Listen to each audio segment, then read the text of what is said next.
And so, ayan guys, may bunga na siya. Kapag ginawa naman yung ano. So, ayan, nasa tomato plants guys. Siya nakatatanim sa sack of soil. Sa isang sako lang siya guys. Tingnan dami yung bunga guys. Oh. Look at that. Dami yung bunga. Ito nga nabali pa isa yan. Nabali. May bunga pa rin naman.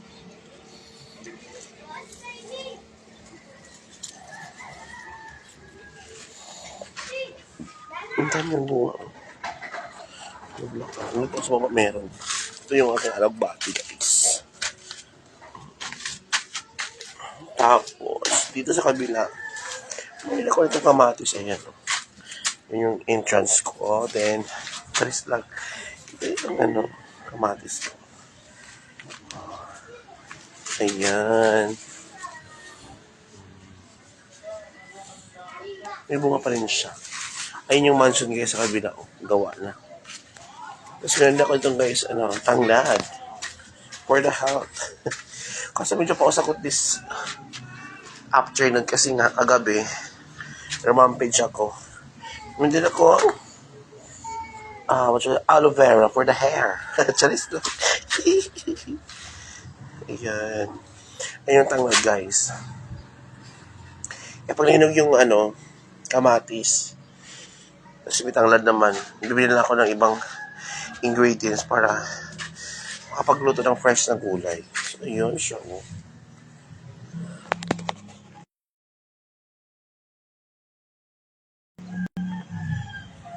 Ayan. So, ito, kaano siya dyan, guys. Feeling beautiful lang. Pagpasok mo sa aking, maliit na gate, charis. So, ayan. Ayan siya. Ito na pala guys yung aking libangan pag na-uwi from work. Kasi minsan, diba, stress ka sa work. Minsan naman, stress ka naman sa love life. Charis, walang love life. So, ayun pala.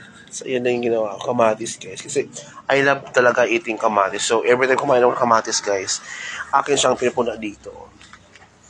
Diyan ko siya pinupunla. Tapos, ayan na.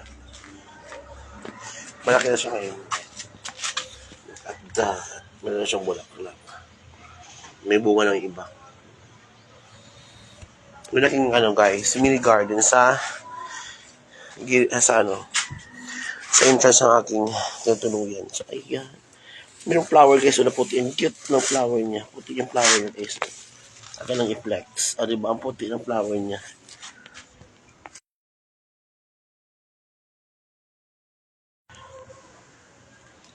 Maski nasa siya guys, nasa paso lang, pero healthy siya.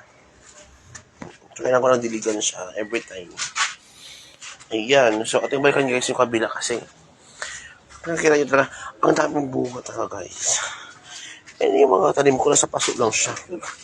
Ito talaga guys, hanggang baba, namumunga pa rin.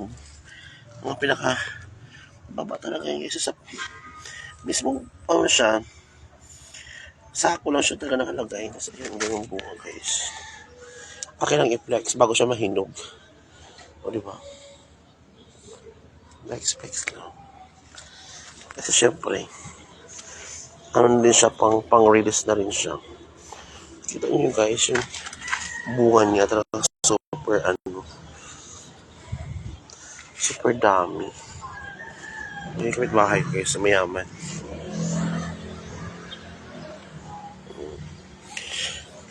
Pasensya na po, medyo paus ng aking ngayon. Aking boses. Oo. Ayan. So, thank you for watching everyone. Wala nag-watch. Para lang to sa release ko. Thank you.